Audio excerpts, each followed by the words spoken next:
Je pense que quand on a connu la guerre, ça vous marque à vie que vous ne voulez pas que ça se répète.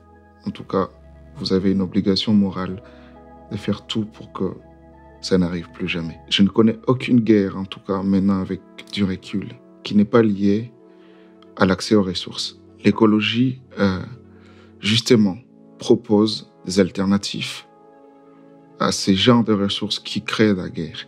Et donc pour moi, c'est un lien très facile.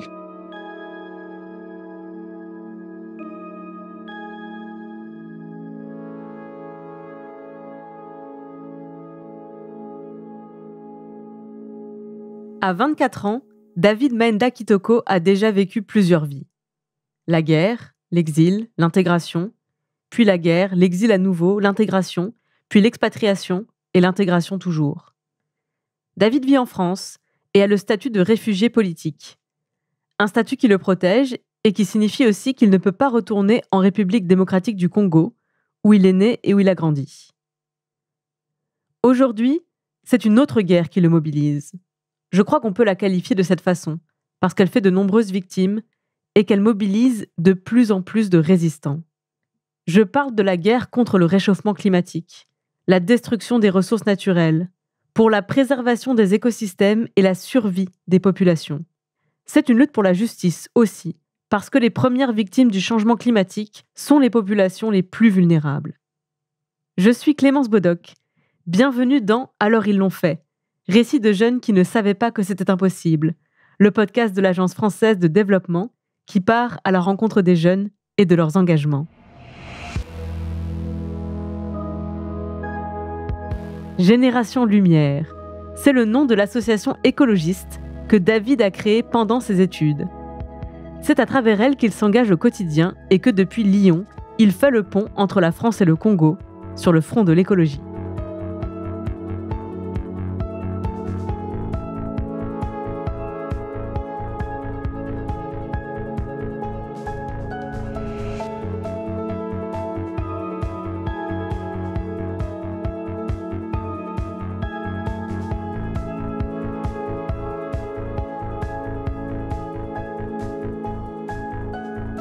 Avant qu'on parle de ton action, j'aimerais qu'on parle de ton parcours.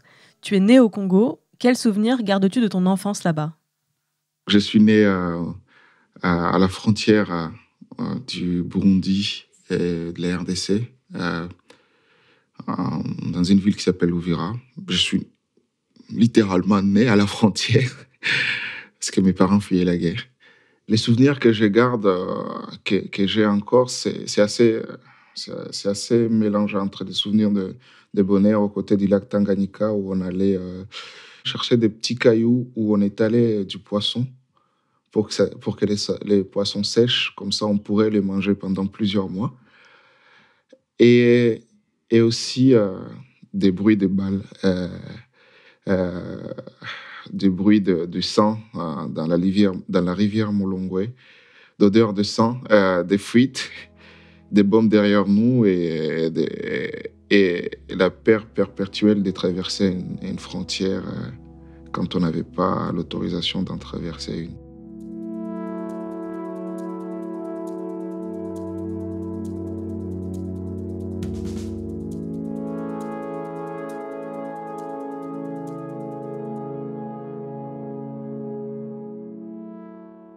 Tu as passé ton enfance entre la République démocratique du Congo et le Burundi, mais ta famille et toi avez dû fuir ces pays pour vous réfugier au Rwanda. Les problèmes politiques vous ont suivis et ton père a dû fuir le Rwanda à son tour. Ton père est allé se réfugier à Mayotte. Il a obtenu le statut de réfugié et c'est grâce à une procédure de regroupement familial que vous avez pu le rejoindre. Tu arrives en France à Mayotte à 16 ans et puis finalement, vous rejoignez Lyon. Alors, pourquoi Lyon ? Ça aurait pu être d'autres villes, mais mon père adorait le club de foot de Lyon. C'est vraiment une histoire assez rocambolesque. Alors, c'est dit, c'est Lyon. Voilà. Et nous sommes venus à Lyon. Quelques mois de galère aussi, parce qu'on ne connaissait rien, une personne à Lyon, à part quelques contacts des gens qui ont pu quitter Mayotte, mais qu'on n'arrivait pas à trouver sur l'instant T quand on est arrivé. Donc, voilà. Quand on vient d'arriver, on n'a pas forcément on n'a pas les mêmes codes Donc, j'avais eu quelques échecs en mathématiques. Et on m'avait dit que tu ne peux pas faire S, alors que moi, je voulais faire S pour devenir médecin, puisqu'on nous avait dit que si vous voulez devenir médecin, il faut faire le bac S. Donc, j'étais un peu déçu parce que je voulais devenir médecin pour m'engager et sauver les gens qui sont nés dans la même situation que moi, nés sous les fronts, sous les balles, dans les situations de guerre. Je voulais m'engager en tant qu'humanitaire, mais médecin, parce que j'avais envie de sauver les enfants, surtout qui étaient dans la même qui sont nés dans la même situation que moi. Euh, mais lorsqu'on m'a annoncé que c'était pas possible parce que j'avais des mauvaises notes en maths, c'était comme si la terre venait de s'écrouler un peu sur ma tête. Mais bon, il fallait continuer avec les études. Donc, j'ai dû faire STMG. Mais avec toujours cette envie d'agir, mais je ne savais plus, parce que j'étais un peu perdu, je ne savais plus de comment m'engager, comment sauver un peu le monde.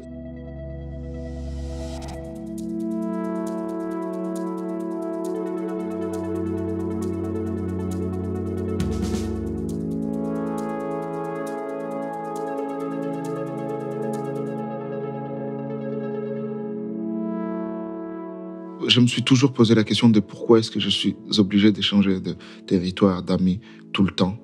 Pourquoi est-ce qu'on a fui cette guerre-là? Je connaissais à peu près l'histoire de mon pays, mais je ne connaissais pas suffisamment et j'étais en train de me demander pourquoi la guerre. C'est vraiment en arrivant en prépa que je me suis dit qu'il faut que j'agisse. Alors, c'était un mauvais moment parce qu'en prépa, quand on est en prépa, on est censé travailler, mais très dur. Et à la fois, il fallait travailler pour les cours en prépa. Et moi, j'avais cette envie-là. Et c'était en prépa que j'ai rencontré ces gens qui ont fait la révolution au Burkina Faso, avec qui on avait la chance à la bibliothèque de l'ENS. C'était ouvert jusqu'à 3 heures du matin. Et très honnêtement, sans me vanter ou me jeter les fleurs, j'ai resté la plupart du temps jusqu'à 3 heures du matin.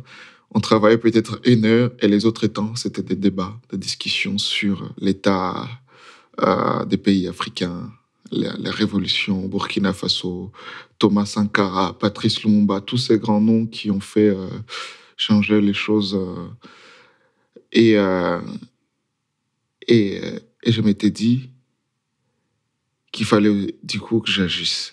Et à la fois, en moi grandissait une sensibilité environnementale de plus en plus grande. C'est peut-être là, je commençais justement à trouver ces causes profondes-là. Je commençais à faire du lien entre toutes ces choses-là, la guerre, l'environnement. Et j'avais envie du coup de m'engager.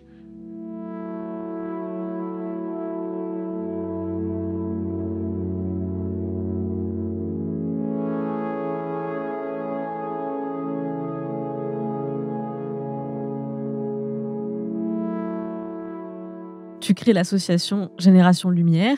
Par exemple, une des premières actions de l'association, c'est une conférence No Congo, No Phone. C'est quoi le lien entre le Congo, la France et les téléphones? La première action qu'on a menée s'appelait No Congo, No Phone. No Congo, No Phone, juste d'abord dans le slogan, pour signifier que on n'a pas de Congo, enfin on n'a pas de téléphone on ne peut pas parler du téléphone sans parler de la RDC en fait. Donc l'idée c'était d'expliquer les situations dans lesquelles sont extraites les minerais, notamment le cobalt et le coltan, qui sont nécessaires pour nos smartphones. Alors, on a utilisé le téléphone parce que c'est quelque chose qui est répandu. Il y a à peu près en 2014, c'était 7 milliards de téléphones qui étaient vendus. Donc, à peu près toute l'humanité avait un téléphone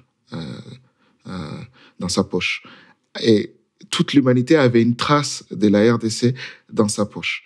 Donc, à partir de ce constat-là, on voulait expliquer aux gens de quelle manière sont extraits ces minerais. 80% du coltan mondial provient de la RDC. 60% du cobalt mondial provient de la RDC. Mais les gens ne savent pas. D'abord, certains ne le savent pas. De deux, ne savent pas dans quelles conditions sont extraits ces minerais-là. Alors nous, on leur explique comment est-ce qu'on paye les milices, les bandes armées, comment est-ce qu'on corrompt le gouvernement congolais pour avoir droit à d'exploiter ces terrains-là et comment les groupes armés font pression ou violent ou accaparent des terrains sur les territoires. Ils utilisent les viols comme armes de guerre pour s'accaparer des richesses de ces minerais-là qu'on retrouve dans nos smartphones.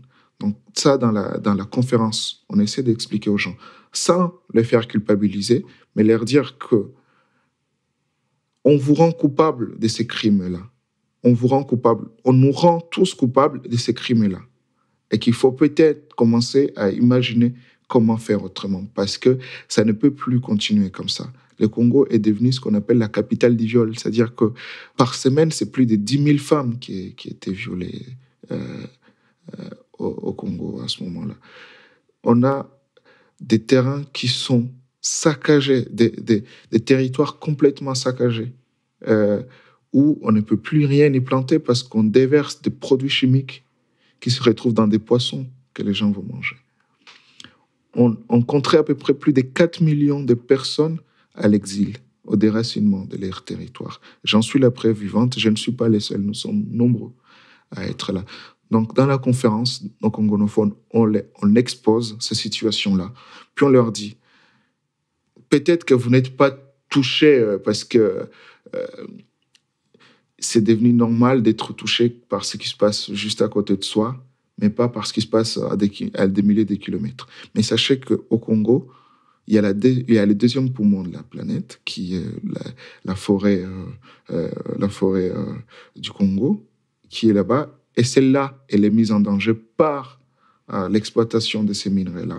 Ça va avoir un impact beaucoup plus global. Et ça ne sera plus désormais que les Congolais qui seront touchés par ça, mais l'humanité tout entière. Donc si vous n'êtes pas touchés par les guerres, par ces viols-là, eh bien sachez qu'il y a quelque chose cette fois-ci qui nous menace tous. Et c'est ce qu'on explique dans la conférence non congonophone.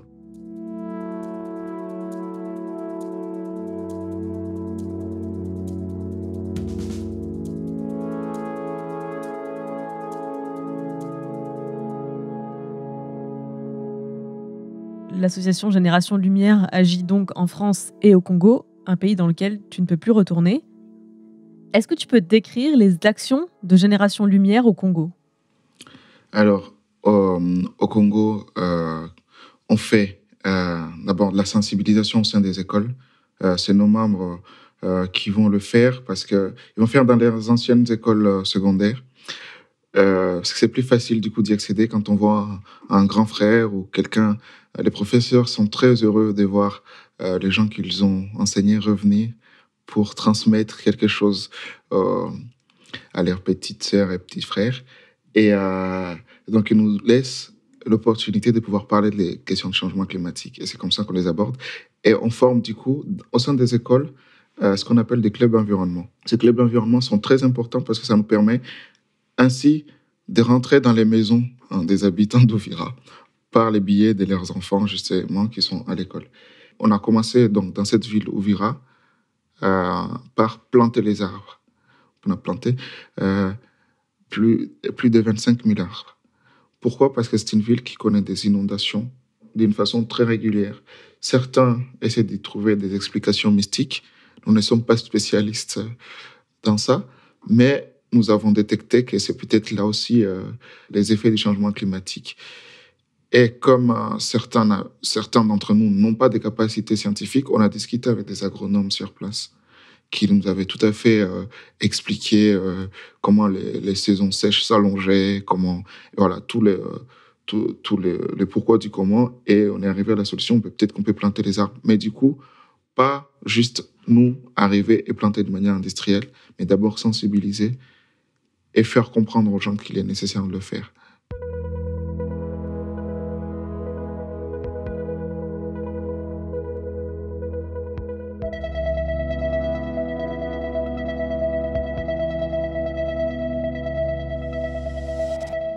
Il y a quelque chose qui m'interpelle dans ton parcours, c'est que pour quelqu'un qui a connu l'urgence, qui a été témoin direct et victime même de conflits, de violences dans la société, tu choisis un mode d'action qui repose sur le long terme, voire le très long terme. Donc j'aimerais qu'on revienne sur cette idée que les questions écologiques et les questions politiques sont liées, parce que je pense que c'est loin d'être évident pour les gens qui nous écoutent. Et honnêtement, ça ne l'est même pas pour moi qui t'écoute. Comment tu fais? Pourquoi tu as choisi un mode d'action à travers l'écologie? Comment ce mode d'action est censé aider la situation politique au Congo ou dans d'autres pays d'Afrique? D'abord, je voudrais expliquer, enfin, je voudrais dire que j'ai vu des gens mourir. Et je connais ce que c'est les bruits des bombes, des balles. Je ne souhaite à personne de connaître ça, en fait. Et je pense que quand on a connu la guerre, ça vous marque à vie que vous ne voulez pas que ça se répète. En tout cas, vous avez une obligation morale de faire tout pour que ça n'arrive plus jamais. Pourquoi l'écologie et la politique d'une façon beaucoup plus globale?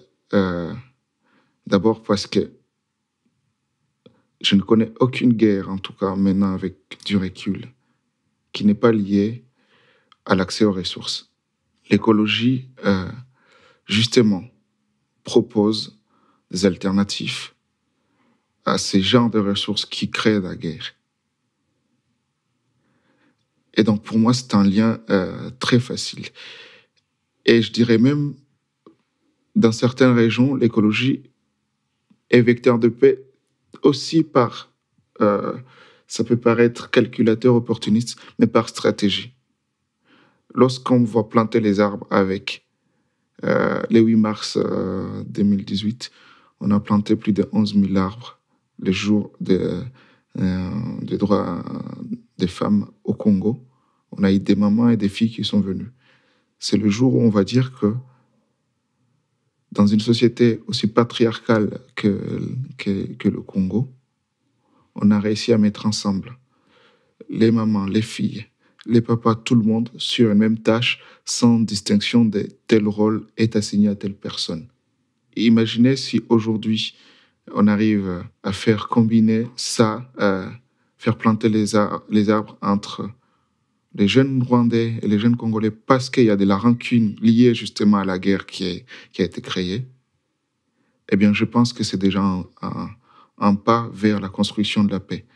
L'écologie, voilà, pour moi, c'est vraiment à la fois une nécessité pour arriver à la paix, mais également, j'ai envie de dire, une stratégie, mais dans le bon sens du terme, pour la consolidation de la paix. Pour moi, c'est tout à fait évident de m'engager sur ces questions-là. J'ai peut-être conscience que ça peut être pas tout de suite accessible, mais je me tire à la tâche justement à la sensibilisation pour le faire comprendre, que ce soit en France ou dans la région des Grands Lacs.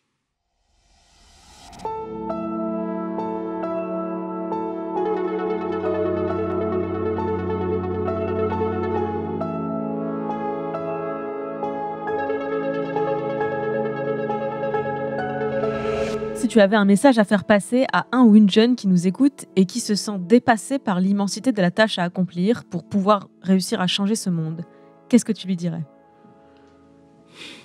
Que d'abord, que c'est vrai que tout seul, on ne peut rien faire, ou en tout cas peu. Mais qu'on n'est jamais tout seul. Que par-ci, par-là, il y a des gens qui agissent sur les mêmes questions que nous. Et que la somme de toutes ces actions-là peut faire quelque chose de global. Et que peut-être que c'est parce qu'on est nombreux que l'on peut peser. Parce que c'est vrai qu'à chaque fois, on dit qu'il y a des actions individuelles à faire. Mais le saut le plus large à faire, c'est vrai que ce sont les institutions qui doivent le faire, qui doivent permettre ce saut-là. Mais que pour que les institutions se bougent, c'est à nous de le pousser à le faire. Il y a un adage que j'aime dire, quelqu'un qui avait dit que la guerre est une chose trop sérieuse pour la laisser uniquement aux militaires. Eh bien, la question environnementale, les problématiques environnementales sont beaucoup trop sérieuses pour la laisser uniquement à ceux qui sont invités au COP ou juste à nos États. peut-être c'est même pas leur priorité, mais que c'est à nous de faire en sorte que ce soit une priorité. C'était Alors ils l'ont fait, récit de jeunes qui ne savaient pas que c'était impossible, le podcast de l'Agence française de développement sur l'engagement des jeunes. En France, 13 millions de personnes sont bénévoles au sein d'une association. Mais le bénévolat n'est pas la seule façon d'être acteur de la solidarité, d'être citoyen du monde. Si toi aussi tu veux t'engager, tu peux aussi lire, t'informer, discuter, débattre. Chacun de nous peut agir dans les gestes de sa vie quotidienne pour apporter sa pierre à l'édifice. Vous pouvez nous retrouver là où vous avez l'habitude d'écouter vos podcasts: Deezer, iTunes, Spotify, SoundCloud. Vous pouvez nous laisser des étoiles et des commentaires. Et si l'épisode vous a plu, n'hésitez pas à en parler autour de vous. À bientôt!